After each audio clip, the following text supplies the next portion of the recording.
Now we're recording. So, what was that? That's the new intro? He doesn't like having like an intro, like, "Hey, welcome to the show." So I always have to do something. We did, and then it sounded way too artificial.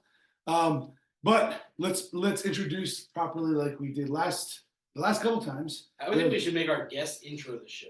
This is a special edition because we have two of our Steinbrenner alumni back in the house.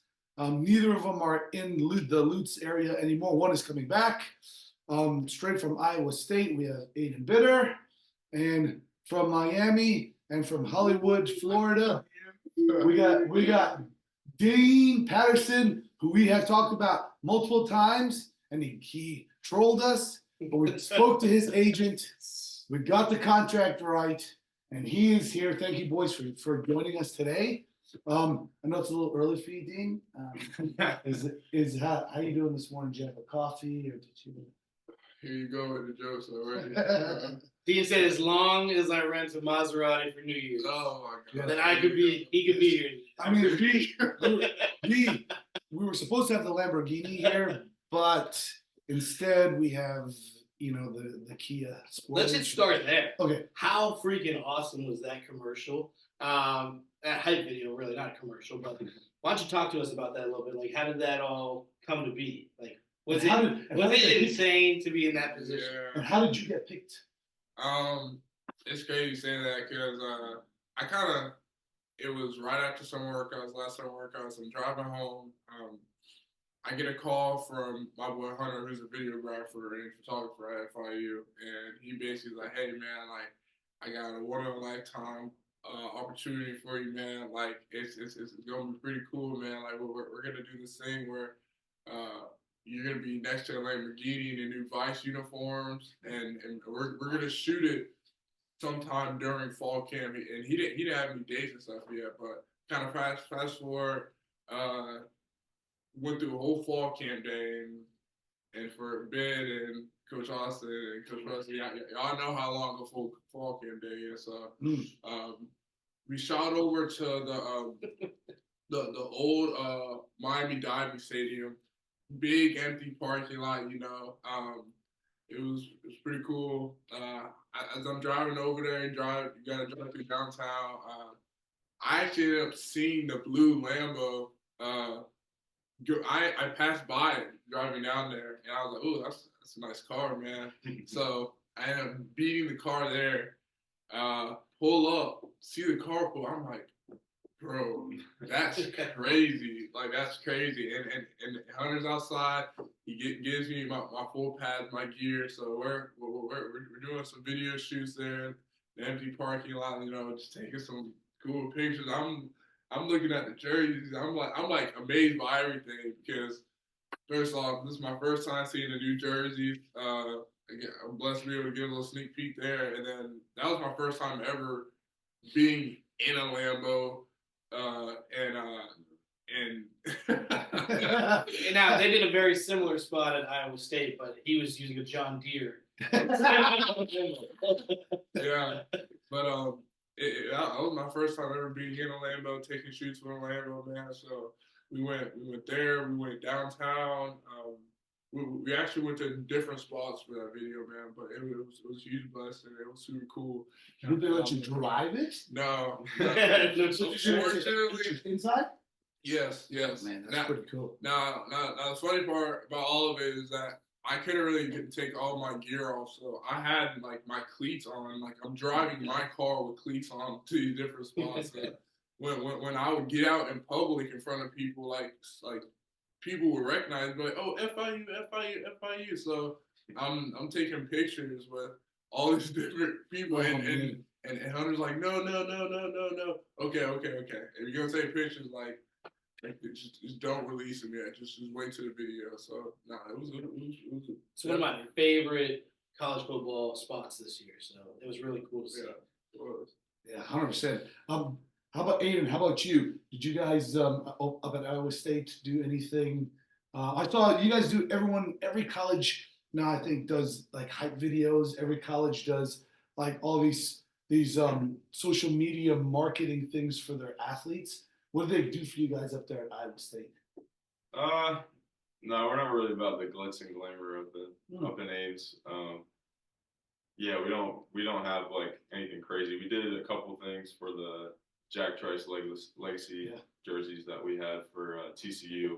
So they had like a cool video that they had some of the guys do. But other than that, we just have our video guy just kind of follows us around and whatever we do, and he makes amazing videos. His name's Brad. I watch a lot of those on your social. You guys social Shout out to media. Brad. Having a Shout day, out. having a day, Brad. Yeah. He has an inside joke with me. There's a video that he was shooting a while ago. And Coach Campbell was just like, having a day, Aidan Bitter. And then he thought it was the funniest thing. So every time he sees him, he says that. So That's awesome. Hey, having a day, Brad. have a day, Brad. Have a day. There But you go. Shout out. I think Campbell's still rocking his combat boots everywhere that he came to recruit in. Oh no, he only wears those like on the road. He usually's got some type of like training shoes on. So it's pretty awesome to see. I mean, it's different than when we played the version of not only social media, but for what they do for you guys as players when it comes to presentation wise. Because I think in the recruiting game too, it's huge. They do it for a lot of guys now, where you see them taking pictures in full gear, taking pictures with cool parts of the stadium and parts of the school. And I know it helps 100% in that recruiting process. But for you guys, I mean, you guys are already both in a program, in big programs. How much does the hype now, especially for you, Bit, now that you're on the other side? I mean, are you graduated yet? Yep. And have you moved back? Yeah, I just drove my car down yesterday. I got home last night about midnight. So do you feel? It's probably too early yet to ask, but that post football blues, Coach Greg, you remember that setting in when you graduated and moved out of where you were sitting and where you were playing? I do, but definitely didn't happen on the night home ride. Like I was like, I'm this much for a little while. That's what I was going to ask, because you were at Iowa State your whole career, and you dealt with the administrative stuff. You dealt with all of the red tape. You dealt with all the transferring back and forth, but you stayed loyal to Iowa State. What do you feel, or what do you think now, looking from the outside in, when it comes to programs? How difficult was it to not succumb to some of the pressure of what college football has to give now? Yeah, it's definitely difficult. I mean, we have a little bubble out there in Iowa, so there's not a lot of, like I said, the glitz and glamour of like Miami or somewhere like Gainesville, somewhere big. And so there's a real like tight knit family on the team. So yeah, I mean, looking back now, and it's only been 2 days since our last game. Like I'm definitely tired. The end of the season, Dean knows it. At the end of the season, you're exhausted, and you love football, but at the same time, you hate it, and you just want nothing to do with it. So I'm gonna need like a good month off, and then by that time, then it'll hit me like, all right, I'm ready to do something. So I'm thinking of doing something like that's kind of like a sport, but a little bit different. So I might get into boxing or something like that. It's a good challenge. Yeah, been taking no headshots. What about trying to get onto the next level? Is that interesting you? I know when guys get in from the high school level and they get onto college, probably us included as well, is you go, I'm in a big program, I got a shot. Do you see the shot? Are you interested in trying to take a shot at the next level? There's definitely, because I played at that level and because I have those resources, especially with Coach Campbell, like he always has his guys, like they're allowed to stick around, use the facilities, train there, do all that stuff. But with the guys who aren't like the starters, the guy who was like tearing up the Big 12, all that, whatever conference they're in, you kind of, I remember my freshman year, my receiver coach showed me this one guy from Kansas City who was like the guy. He played, I don't even know where he played. He played a big Power 5 school. Was the guy drafted like second round, big time receiver, and he ended up like didn't care that much. Was kind of just going through the motions when he got to he played for the Chiefs. Was just kind of doing whatever, and he ended up getting cut. But like he got a lot of leeway. But there's guys that weren't the starter, special teams guys that have to work their way. He had been in the league for like 6 years, and you can see his track record, and it's like picked up by Chargers, cut, picked up by Kansas City, cut, picked up by Florida, cut, picked up by, and he's just all across the country. Yeah. And I just remember seeing that and being like, I don't want to do that. Like I'm trying to get married. I'm getting married in August. So Congratulations. That was the next version is life after. Shout out Rachel Hey, Slay. Rachel Slay. Yeah. Tell us. I'm always interested because social media presents it a completely different way. Yeah. But tell us how you proposed. Tell us, did you set it up? Are you a hopeless romantic? Were you like, here we go, you want to get married? How did you tee it all up? Yeah, well, I'll finish my thought first, and I'll get to that. Sure. I just want to, because I basically didn't want to do the whole move around thing because you can't settle down. I wanted to buy a house, and that's just kind of impossible when you're at that lower level tier of playing in the NFL because you could be in one place the next day, you could be across the country. Yep. So, but yeah, as far as getting engaged goes, we had talked about it a little bit, didn't know kind of when we wanted to do it, but then she kind of was like, okay, you can do it whenever now. So I just asked her, what, she's very specific, especially about jewelry. Yeah. Something like jewelry. And so she sent me the kind of idea she wanted. And then there was a custom jeweler in Des Moines. She's like 40 minutes away. And a bunch of my friends had recommended it that I knew that lived there. And they basically whipped up exactly like what she wanted and at a great price. And so I got the ring like the day before I was gonna. Oh wow! Yeah, because they got it done really fast. It was like within a month, which is pretty good for a custom ring. And it was really cool. Her late grandmother's gold ring, her wedding band, she had it, so she gave it to me. So we melted down the gold and used that for her engagement ring. And so yeah, so I knew I had planned this since my freshman year. We took like a picture together where I'm like sitting on a knee and she's like sitting on one knee. And I remember looking at the picture after we took it and I was like, oh, I'm kind of like already in the position, like I'm on one knee, like this could be perfect. So then we took that picture every year just to like, have one picture where it's like, oh, this is freshman, sophomore, junior. Tradition. And then, so it ended up working out perfectly. Everyone I wanted to be there was there. And so I was like, hey, we're going to go down to the field. It's my senior year. I want to take like good pictures with family, with friends, one of my mentors. And so we went down there and then I had the ring in the helmet under my gloves. And so then I was going to use the helmet as like a picture piece. So I flipped it over and I had the ring under it. And then, and then it was our time to take a picture. And then it was so funny. I started to like say what I was gonna say, and she goes, "Oh shit!" Really? You can hear it in the video. It's so funny. Yeah. She was like so like surprised that she did end up cussing, but she knew it was coming. She knew it was coming, but she didn't know when. Like she had no idea that it was gonna happen. So yeah, it was really cool. Special. Did you manage to get the words out? Oh yeah, no, I was fine. All right. Yeah, no, I was really excited to do it. So I wasn't like timid. I wasn't like super emotional where I was crying, but good. Oh, what an awesome story. It's so awesome to see these two guys because I don't know. Back in high school, you used to like be crazy about Rachel, and I would just mess with you so much. I'd be like, she doesn't like you, dude. She goes to Gaither, and you're like, nah, I'm gonna marry her one day. Just messing around. I think you were making that up. That I was crazy about her. I liked her, but you liked her a lot. And then I actually remember the conversation we had here when we talked about, hey, you want to go to the NFL? You're working out, and you're like, he's like, you said I love football, but I have so many things I want to do. I don't want to be a practice player the rest of my life, bouncing around. So I just think it's so cool the two of you have stuck to who you are so much. You see guys go off. You see guys in your programs who just change so much when they get to different places.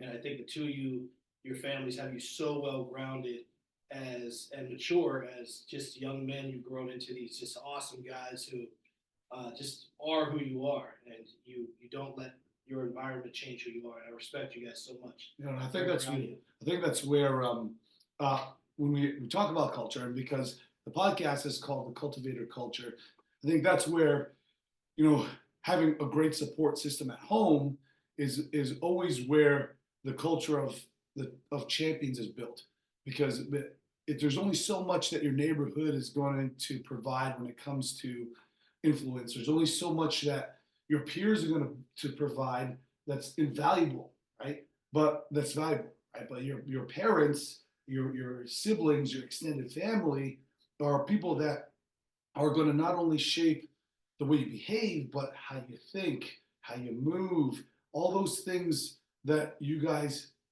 are grounded in now are really, again, we give you pieces and parts of it during your high school career and every coach that you've crossed by. But I love seeing all the pictures that both of you guys put on your social medias, and it's always about family. Like not just your football family, because that's always something we preach is football is family, but your actual family is always a mess because they're always trying to scramble. I know for Dean specifically, because Rob coaches with us at Steinbrenner. So on a Friday night, he's coaching until late, and then he drives down to Miami to try to catch a game. And I can imagine just what the process is to get to Ames, Iowa for your parents too, right? So I mean, that's one thing that I'm very very happy to see from you guys is the years and years are going by, and years will continue to go by past your football lives, where that influence, that culture that you built and created through those years, you're going to have, and even better, you're going to be able to pass on to your children when it's your turn, and the kids that you end up coaching when you get a chance to coach, and you know, hopefully, you know, you guys will be able to give those same messages, give that same kind of encouragement and inspiration that your parents, your extended family, hopefully us as well too, that we've been able to provide for you for so many years. So, Dean, you tell us. Speaking of inspirations, right? Dad, he's a tough dude because he is. We worked out on Thursday, and you trolled him a little bit because he said since you've been home, he's been trying to come out. So the backstory is Coach Rob used to come and work out with us on Tuesday mornings, Thursday mornings, and even on Sunday mornings like this morning. But he has since taken a hiatus because he's pursuing a PhD. Right? And what is his PhD that he's pursuing? That's a great question. I believe it's educational leadership. Oh, it is. Yeah. Yeah, you're right. And he's doing a lot of it in online, but he doesn't have to go show up at any of the. But when we're at practice and during games, I'm always trying to ask him how school's going and and he's like ticking down the time, right? I think he's got about a year left. Yeah, you got less than a year left. Yeah. Well, and that's my question to you is, when you see Dad, right, and he's 50 plus years old now, and he not only you see him work out because he's actually pretty strong when he comes in here, but you see him in a career where he could just settle there and he could say, you know, I can keep cruising until I'm done. But for him to say, you know what, I'm going back to school. Yeah. You know what I mean? What for you, aside from, you know, being able to troll him because he has to split his time with work and family and everything else in life and trying to go watch you play football. And now Kyra, who's Dean's sister, has accepted a scholarship at FIU track. Congratulations, Kyra. Hey, Kyra. Like and subscribe. Hey, gotta do it. When you see your dad's always been that kind of dude, and so same with mom. What does it do for you in your process of all of the stuff that a college football player has to do, a student athlete has to do on a day by day? Well, one thing about my parents, I feel like they've always kind of instilled in me is just to never get complacent. I feel like that has a lot to do with my dad going back to go get his PhD because I feel like he could have easily just been all right with just working his job and retiring there, but he wants to climb mountains. He wants to do things that people in his family haven't done before.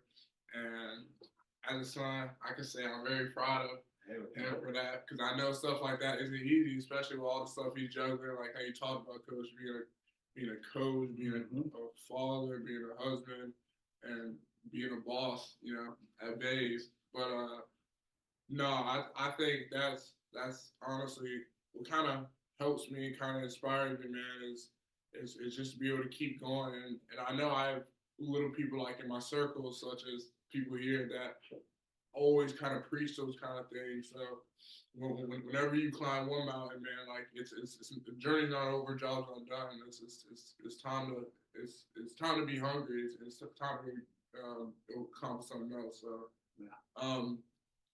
and far as my mom, as far as she's worked hard, who actually just recently got a promotion. Hey, All right, Miss Chris. Congratulations, Miss Chris. Like and subscribe. Hey. Hey. And I'm very proud of her for that. She works hard day and night. Just great lady, great mom. I really couldn't wish for and ask God for a better lady in my life. Nah, those two are definitely like my rock, man. Whenever things kind of go down bad in life, it kind of always pick me up on my feet like how they always had. And I'm just so grateful and thankful that I have two people like that as my parents. Nice. Bit. How about you?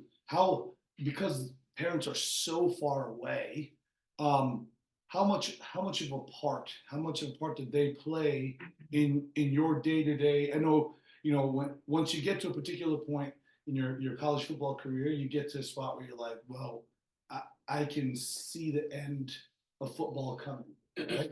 And I have to think about life after football. When we all hit that moment, you go through that self-doubt, you go through why am I doing this? Or, how much of a part did your parents play, especially being 1,000 miles away from you?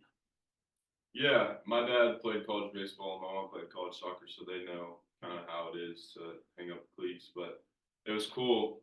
I didn't realize at the time that my dad was kind of questioning, making sure, is this what you want to do? Is this actually the right thing to do? Like, could you be hanging up the cleats too early? Like, do you still have something to give? And at the time, I was kind of annoyed by the question, because I was like, this is a decision I made. Like, why don't you trust the decision I made? But then I realized that it's because he wanted me to make sure that that I wasn't gonna have any regrets leaving. That I wasn't gonna, get off the field and then look back and be like, oh, I could have done so much more. I could have done so much better, which I totally respect. But he was still supportive of my decision. Like, he was like, I just want you to make sure that this is something that you're not gonna regret. And so I'm definitely not regretting it, because, like I said, I'm getting married, and so. Well, you're moving to Gainesville too, Yeah, right? and I'll be in Gainesville, which would be great, because we'll have about, I think, 7 or 8 months where we get to date in the same place, because we've done long distance Ooh, yeah. the last 3.5 years. So. And your fiance, such a weird word to say to you, works for the Florida Gator football team. Is that correct? She does. So are you now a Florida Gator fan? I'm not. Hey. No, it's so funny, because she keeps saying it. She's like, oh, I know someone who has tickets to the baseball game, like right on the third baseline. We can get tickets right there. And I'm like, why would I want to? I was just kind of messing with her, but I think it's funny I'm definitely gonna probably pull up to one of the sporting events with the other team's jerseys on and supporting them. Just kind of mess with her. Listen, I sent a message to Bit when he said he was finished at Iowa State, and I found out he was moving to Gainesville, and I said, "Oh, jumping in the transfer portal, right? So you're going to be a Gator." And here I am, an alumni from there, and played myself, going, "Yes, we got another guy there."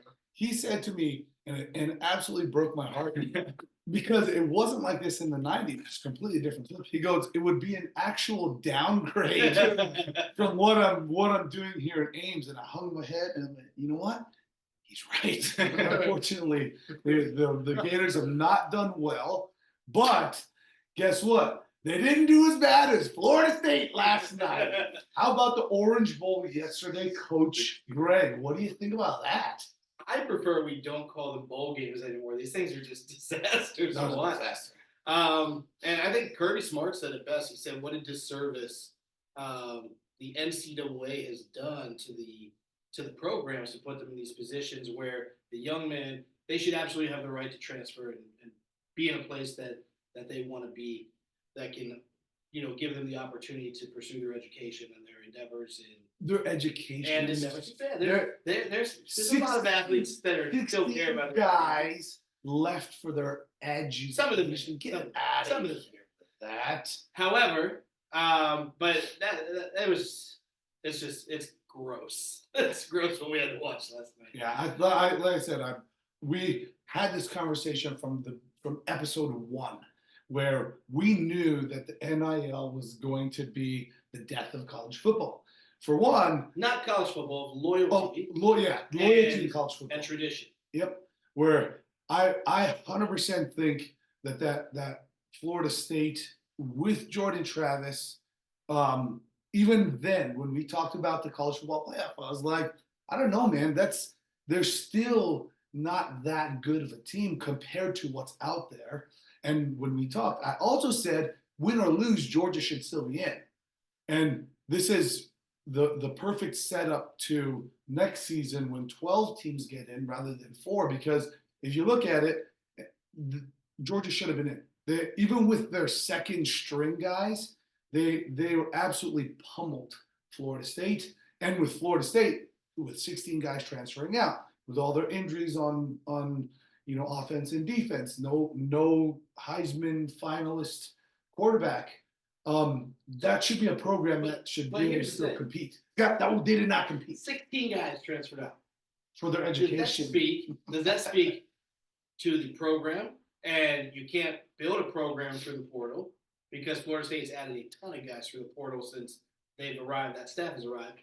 Or does it speak to the frustration of the ACC not being taken seriously and these guys saying, let's go to a place that we're going to have an opportunity to play for a title? Well, listen. Let's ask 2 college football players. I was gonna say 16 is a lot of dudes. I think the transfer portal and the NIL is most definitely ruining football, college football, and because even on our own team there was about 4 or 5 guys who should not have transferred but did because they were whatever their reason was. Grass isn't always greener. There's a guy who should have Power 5 offers, and his only offer is a very small D1 school, and it's he's probably gonna have to take that. And he's a baller. I don't know. He should be somewhere way bigger than that. But the thing is, there was 4,000 guys in the portal at one point, which is just ruining college football. Well, now let me ask you this: what was his point for leaving then? Was it because of his education? No. It's not education. No free agency, right? Free agency. It's free agency. Those guys will. If you said that to them, oh, are you trying to transfer to get better? They'll laugh in your face. I don't think it's the funniest thing. It's no, I'm trying to play better. Trying to play. Do whatever. So, and that's changed. That has the transfer portal and NIL has changed the mindset of those guys because back in the day, if you were transferring, it's oh, let me find a better school to be at. But now it's who's going to give you the money? That's why there's a lot of, there's 2 guys on our team went to Charlotte, and I saw a bunch of guys committing to Charlotte, and I'm what is Charlotte doing? And I heard that they were promising guys $4,000 a month. Yeah, and it's okay, that's why. If someone tells you they're going to pay you double, almost 3 times the amount your stipend is, and then you're probably getting a stipend on top of that, you're probably going to go there, especially because it's a D1 school and it's in North Carolina. So it's changed college football, and Coach Campbell always said it's team is lost. No one has team now, and so it was cool to be a part of a program that stressed team and wasn't about all the NIL. There's some guys have NIL deals, but they're very small, and a lot of it is supposed to be supporting the community. So, but yeah, you see these guys. I just saw a thing. It was Arch Manning got $3 million. Just for sitting on the sideline. And making more than your boy Brock. And then Brock's making $900,000, and he's in California, so half of that is getting taxed. So it's yeah, you got guys making more than NFL guys. Well, and why would you want to leave and not keep spinning in the portal and just cashing in? Yeah. And then by the time you get to the end of it, forget about professional football. I've already like a guy like Caleb Williams we talked about, $2 million this year. I mean, he does that. What's his purpose of going? If you're smart with your money, which guys are now, they're a little bit more savvy with the cash that they get. You know, why put your body through so much more of a beating when you've already created your brand, you've already created your footprint on football, and now you've cashed in on it. What's the purpose? So you spoke about team. You guys come from a high school, Steinbrenner High School, which speaks volumes about team and family and building together and all about community. So I think you two are two of the best leaders we've ever had at our school. You played on the same team and were able to help get your team to the state Final Four against Jalen Carter, that man child. Jalen Carter, shout out Jalen Hey, Carter. Jalen Carter. Like it's a crook. So No, he's not listening. Listen, wait a minute. He's trying to troll us right now. He's listening. He's listening. Jalen Carter, He's one of our hit us up. viewers. You have 21 subscribers. Jalen Carter, thanks. Appreciate it. I want to know between the two of you, each of you, please answer. I want to know kind of like who were your best teammates. You don't have to name people, but the type of teammates, or high school or college. Like, where are your bonds tighter? Like, did you enjoy high school football better, college football better? College is a business; it's crazy. But where were you making your best? Where were your best memories made, and who were the type of guys that like, you always remember as great teammates that helped you succeed? Well, It's a lot to that. yeah. Well, I'm gonna start off kind of in high school right now. I feel like my idea of like great teammate was the guy who always would put his head down and work, never really complained, never really made excuses for himself. Like he knew if he messed up, he knew how to take responsibility. He was always level headed. He was cool, calm and collected, and he showed up in big moments when we needed him to. So, for example, my boy AB right here. But in college, I've always, if you kind of know me personally, obviously, like I've always been a real quiet and shy kid. So I kind of connected with guys that were kind of like me, who have the same dreams and aspirations like me. And I always love to work out, always try to do the right thing. I mean, like we just had the same goals. Like we just want to put our head down and work because we knew how talented we could be, and we knew where we wanted to go. So shout out Grace and James, happy birthday! Hey, Happy birthday! I can subscribe. My roommates in 322, but nah, 322. Those are my 300 blind. Those are definitely my guys, man. And I couldn't wish for better friends. Now, in terms of that bond, obviously, like I feel like it's difficult, man, because I've known Ben like pretty much my whole life. So growing up and kind of going to school together, like I just feel like that's like a bond that can never be broken. Like I feel like we can go without months without talking to each other, and we can pick up like right where we had left off. As far as my boys, my close friends in college, I pretty much talk to almost every day. Like I feel like we kind of have that same bond too. Like we can talk about anything. Like I feel like it's all on perspective and who you choose to have around you in your circle, and you choose to influence you for sure. So, How about you? Yeah, it was cool because in high school, looking back now, there's like Dean was a guy who was like always kind of I don't know how to say it, but he was always the one like reaching out to me like, hey, let's do something, blah blah, let's hang out. You mean outside of football? Yeah, and even at football, like he was always the guy who wanted to be around me, and that's hard for me because like my personality is very laid back. Like I'm not gonna go out of my way to talk to someone, and so having Dean there to be like, talking to me, keeping me going, that was huge because I'm looking now at college. I didn't have anyone like that, and it's not like I had bad teammates. I had great teammates, but I didn't really fit in with everyone, and so there was no one that I was like really tight with. There was no receiver that was like, oh, this is my guy. I was cool with all the receivers. I loved them to death, but it wasn't like anyone who was just kind of on the same mindset as me. And so looking back now at high school, it's like I wish I would have taken hold of that and been with Dean more, like, you know, spending more time outside of football, because that's really where the relationships build. Like, you don't build relationships, especially in high school in the meeting rooms.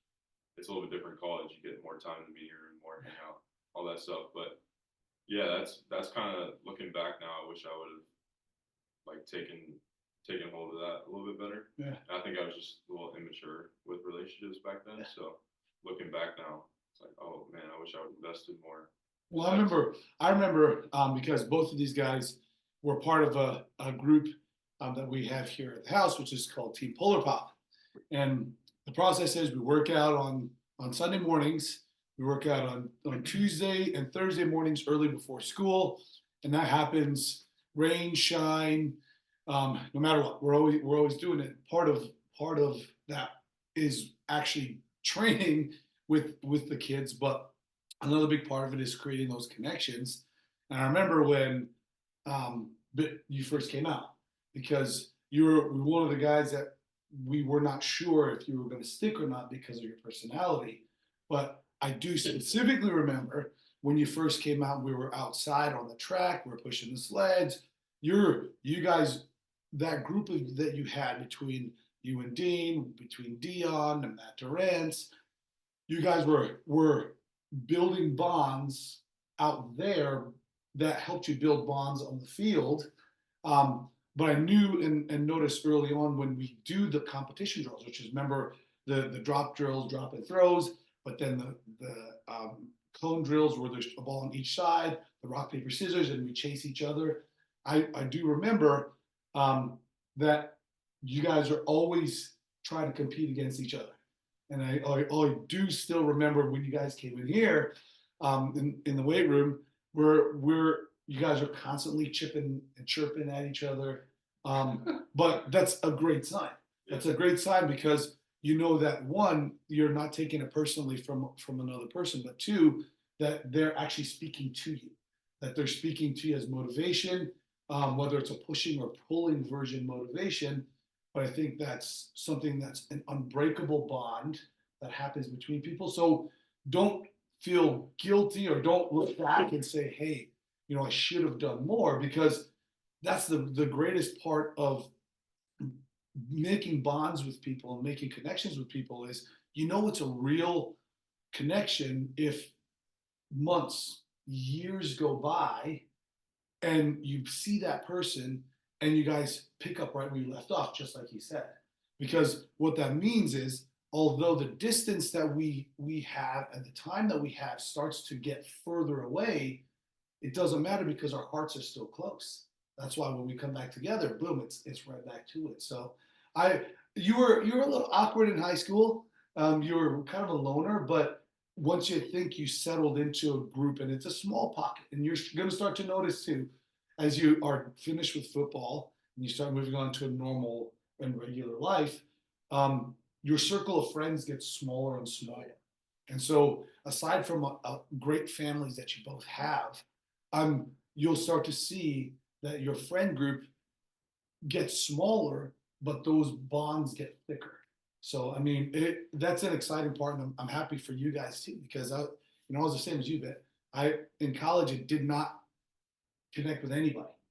And so the business side of the game really was more, I just got to take care of it and get out of here kind of deal, where in high school, I made a lot more connections with guys and talked with guys, and still now, that are closer to me than guys that I was in the business with. You know what I mean? So I hear too still that the group chat's still live from some of the teams. Some of was it 11 guys? Are you guys still on that group chat too? I never got added to the group chat, so. That's hilarious. Listen, Ali, fix that. It's on Snapchat though. I've been on Snapchat for 4 years. Yeah, I was about I'm not to even say, on I'm Snapchat. not even- But in high school, I didn't get added to it. And one day I was like, wait, y'all have a group chat? Well, I remember I saw Mason was in it, and I was like, Mason, I stole him. I just stole him. I saw Mason He works at Floyd. Target right now. No, he doesn't work at Target. He works at Walmart. I got a picture. Walmart. Look, You're look, right. look, You're wait, right. wait, You're wait. right. I went in there and he's just walking around the. Dude, What's he up to? look at this. He looks good too. He's not like he's just- No, I've been keeping in contact with Mason. I walked in. What's he up to? Did he go to school or anything? I went over. Oh, he's working at, he's at HEC. He's at HEC and he's, He wanted to make video games. I Check hope this he out. can. look, check this picture. Dang. Dude, he's got the beard and everything. Wow. Look. Dude, he looks just What like a him. good dude. Yeah, listen, this is literally one of the biggest human beings I've ever come across, let alone coached in high school football. My greatest memory is him running the ball. Yeah, I guess. Wow. Yeah. And Warren- For a you remember Yes, that? we're- Yeah, that was the greatest. My favorite memory was I love it. he would wear Pokemon shirts all the time. Oh yeah, Yeah. he's a And good. then we come back one year and he just walks up to me and he goes, Coach, Pokemon or Pikachu can talk now. Can you believe that? I was like, I didn't know Pikachu could talk, Mason. Listen, we love Mason. I still see him, and there was a point in time, I think, like with everyone at least high school, you guys didn't experience it because you went right from one program to another, and your college programs are they keep tabs on everything on you. But for most that leave high school that go into the real world, whether it's college, trade schools, businesses, or so on, military or work, the speed of which life happens is different than the pace that they put you on in high school. So there's this lull in the action that a lot of guys and gals go through, and they go like, you're so institutionalized for 13 years, from kindergarten to 12th grade. You're all moving in the same direction at the same time, but then when you get done, they go, away you go. And some people go to college, some people go to trade school, some people go to military, some people go to work. And the hard part about what happens after is those are all correct. Those are all right paths for that particular individual, where society's pushing, everyone's got to go to college, everyone's got to go to college. And then what happens is we're now inundated and flooded with bachelor's and master's degrees with people who are waiters or baristas. Not that there's anything wrong with that. I mean, but did you need to get a college degree to figure out that you really wanted to serve at a restaurant? Yeah, it's okay not to know what you want to do in life. It is. And it's okay to not go to college. College is not for everybody. And so, going back to it, speaking about Mason, on Snapchat, he put some of these messages out there where he's bummed out and stuff. So I really, because of him being part of our group, I reached out to him and spent time with him on Snapchat, chatting him up and seeing him slowly get out of that little bit of funk that he was in. And so when I saw him at Walmart, it was super awesome because he's the Mason that you all remember when he was in high school. Big smile on his face, the biggest dude in the room. You know what I mean? See, I I can't miss him. I did go through that my freshman year of college. Yeah. As an athlete, being 2,000 miles away from home, fall camp is the worst thing on earth. As a freshman, you don't know anybody. You hate everything because you're working out 3 times a day. Everything's a competition. Yeah, you hit a pillow, and like 3 minutes later, you have to be back on the field. It is awful. And to not have the security of your family or your close friends there with you. And back in our day, we didn't, it was like 10 cents a minute to talk on the phone. Yeah, hell yeah. There My was no first- cell phone. My first phone bill, my mom. Woo! Y'all are old. So we my first year of college football was like that because I went into I had a girlfriend back home Mhm. and I couldn't talk to her until like 9 p.m. every night because that was That's 3 right. minutes. That's right, 3 minutes. But yeah, man, it's tough in any aspect of life, and I think it all goes back to kind of how you were taught and how you learned how to grind. Because I was not used to that stuff when I got to college, and it was a rude awakening for me. Yeah. Well, listen, we are definitely appreciative of you guys because you guys are definitely of the best 2 that have come through Steinbrenner. Let's shift our gears a little bit. What's the plan for New Year's? Bit? I don't know. I was gonna ask Dean. We just Hey, jump in the flow, see what Hollywood Dean's got something going. We're both 21 now, so. Oh, damn, are you 21 now? Oh, Holy mackerel. Hey, Dean, let's go. We're going to Bears. Put him on the group chat. Uh, What's the go, Dean? I think as of right now, think I'm supposed to be going with my parents to a friend's house right now. It's nothing right now that I'm sure of, so I'll be able to figure that stuff out when I go back home and ask today. Is Dion here? Dion's here, yeah. Oh, it's Houston. He'll be back the 2nd. But he's been coming and working out here Tuesdays and Thursdays. I think he got shorter. I mean, I love him. He's my guy. Or you got taller. Oh, damn, I got taller. I'm 5'5" now, guys. But we're pulling up now. It's almost 8:00. Any last questions you have, Coach Greg, for the boys? Good one. Put a good one in. Oh, I got a question. There we go. I want to know guest list to your wedding. Yeah. Any NFL guys on there that you played with? I mean, Brock's gonna be invited, but Brock Purdy, you better be Brock Purdy. I saw it was really cool. I saw him their bye week, and it was funny. I hit him up. I knew he was coming back to Ames, and I was like trying to get in contact with him. And then I'm going out. We're after practice, and we walk through kind of our training room, and then you go to the weight room to get to the locker room. And I open the door. He's just standing there. I'm like, Brock, what's up, bro? And it was good to catch up with him. But yeah, I'll invite him. But it's August 16th, so he'll be in camp. That's what sucks. A lot of people will be in camp in football season. So Listen, but And Dean Patterson, yeah, he'll be. are you ready to share the keys to the Lambo with baby sister who's headed down at FIU this spring and fall? This fall. Keys still in. What words of advice can you give Yes. Tyra there you go. about not only like FIU but starting college? About student athlete life. Well, I'm gonna give her a little life piece of advice right here. I feel like everybody, once they get out of high school, they want to cut loose because they don't have that authority over them in the house. And I feel like everybody has that story of, oh yeah, my freshman year, like it was crazy and it was full of heartbreak. It was just a mess. And then usually, well, hopefully throughout their college career, they start to mature. Some don't, obviously, but I would just say I would just keep your head down, kind of stay the course. Don't buy into all that. Nobody wants to be a follower in life. Don't be a groupie. Just keep going. It doesn't matter if you're going off in your own direction. I promise you, God got you, and you're gonna be happy. Don't feel like you're not gonna be happy. Trust me, you'll be happy.